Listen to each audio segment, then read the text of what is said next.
Welcome to my channel. Hey everyone, in this video I'll show you how to install, set up, and reset the Aqara U200 Smart Lock 2025 in just a few simple steps. Let's get started. First, unbox your Aqara U200 and check all the parts: lock body, keypad, screws, and batteries. Remove your old door lock if you have one.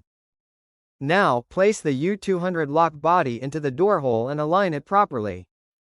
Secure it tightly with the screws provided.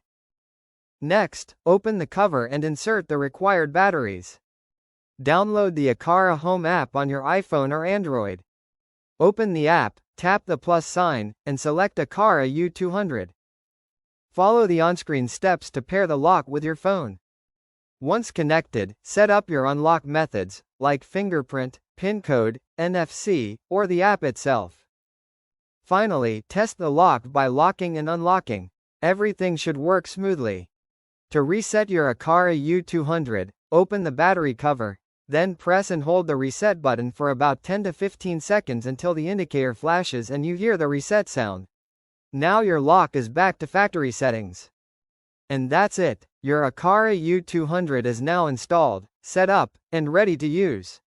If this video helped you, don't forget to like, share, and subscribe for more smart home guides. See you in the next one.